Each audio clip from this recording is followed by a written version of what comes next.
turn around and a woman is doing something to an innocent man, she can't physically, she's not as strong as him, so she That's can't right. beat him up, but what she can do is fuck his life up. Yes. So what she can do is Oh, she can yeah. go holler, she can go take you for everything you got. Absolutely. She can say you can't even have access to your child and still make you pay for it, and you're a good dad. Guess what? How long is it going to take you to recover from that, opposed to me going to therapy? Ain't that something? It's probably going to take you your. I tried to fix it. I did everything. I showed them compassion. I showed them mercy. I walked away. I was the bigger man. And look where the fuck it got me.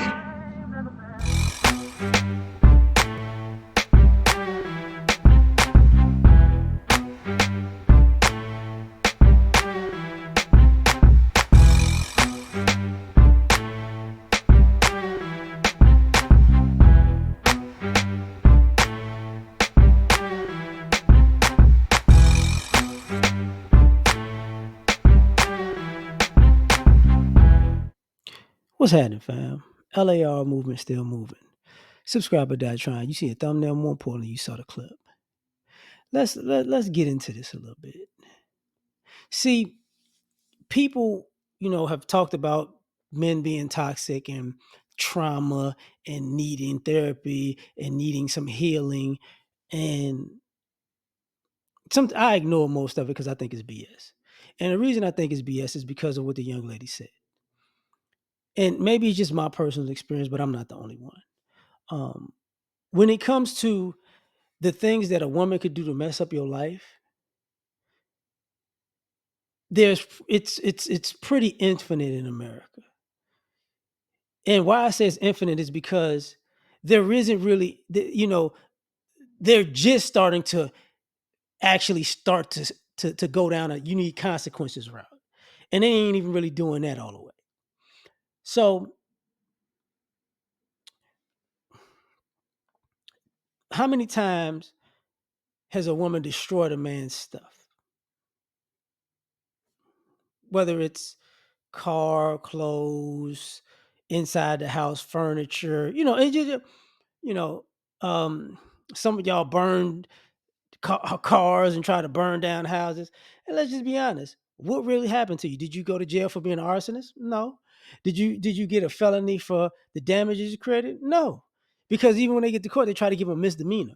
You get what I'm saying? So y'all got you get to go away scot-free. And some of those times guys caught you in the act and knocked you smooth out. And guess who got in trouble? The guy for domestic assault.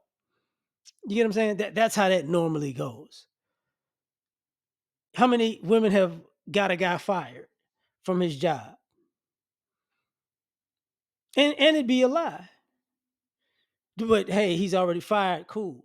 I remember there was a thing on YouTube. There's a court proceeding on YouTube where the baby mama admitted in the court that she got the guy fired, which put him in arrears and child support. And he finds out in court that she's the one that did it. And then the court's like, well, ma'am, I mean, you can't actually get money from him if you got him fired. And he like, what? He breaks down crying. But does the judge care? No. I'm sorry, sir, but you still owe this money though. It's like, whatever. But how many times in general has women got guys fired? Plenty. You know, the ladies who've ruined guys with fake false allegations. I saw a clip with Omar Gooding. It's Cuba Gooding Jr. Omar was the one in Baby Boy.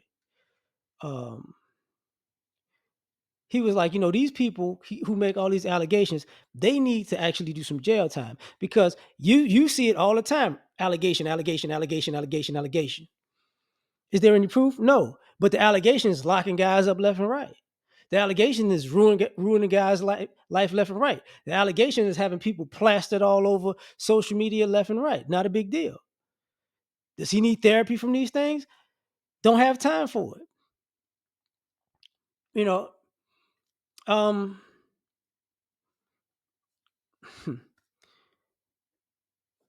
I mean, I just saw the story with the retired football. He's not retired.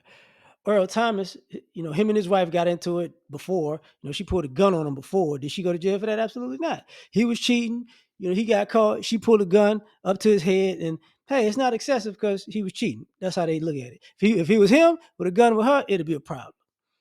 Because using another football player analogy, y'all remember when Richard Sherman was going off on his in-laws? They had him plastered all over the news and ESPN, all over the nation.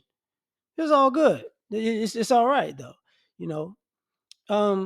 But going back to Earl Thomas, his wife stole 7 figures, and now she's going to jail. She's supposed to be going to jail. I don't know if she's really gonna go to jail. They might hit her with a fine, and she might spend all the money and say I ain't got it, and they're not really gonna do anything to her if she say I ain't got it. Because we were married at the time, even though we were going through a divorce. I could do what I want to do. Blah blah blah. Slap on the wrist type stuff. But how does he feel about that? Nobody cares. That doesn't matter. And I've been a guy, who had allegations before. And I've told a story. It was two different stories. I had a family member who was trying to shake down another family member for money, so they threw allegations at him and started implementing other people in the family, and I got him implemented. They had the scenarios where, how can I say this? The other time, a friend of mine who has mental issues, had a relapse and decided they wanted to control what's going on in my life. So, you know what? Obviously, he did such and such and such and such. And I'm like, oh, okay. So I had the cops coming to my house numerous times. Does anything happen to her? No, because they say, she's a little bit, she's off her meds. And I'm like, bruh, now if I was to clothesline this heifer for this, we have a problem.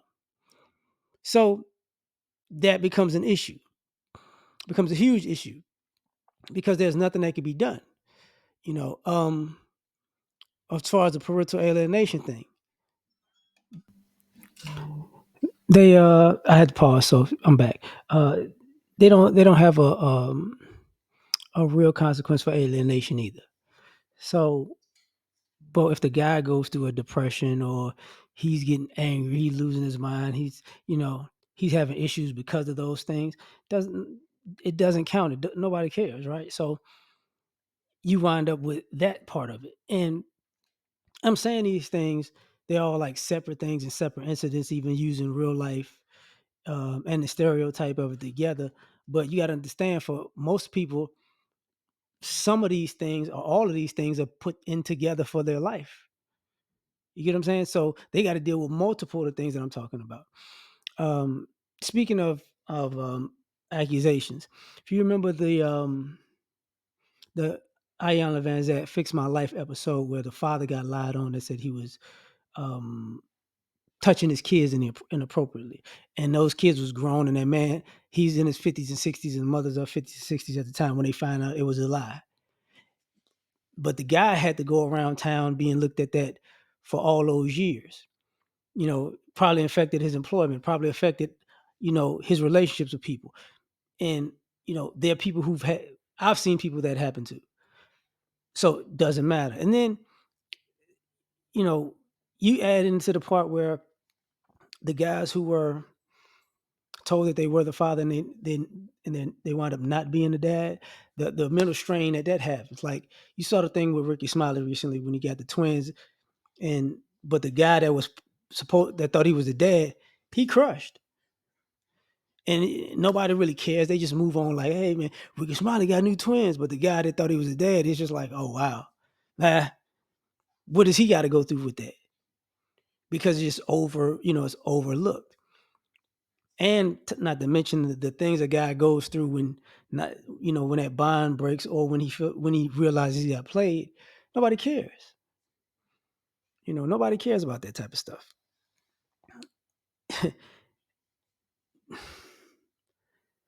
Not to mention, the narrative, the overarching, however you want to call it, narrative of this man being evil, deadbeat, abusive, blah, blah, blah.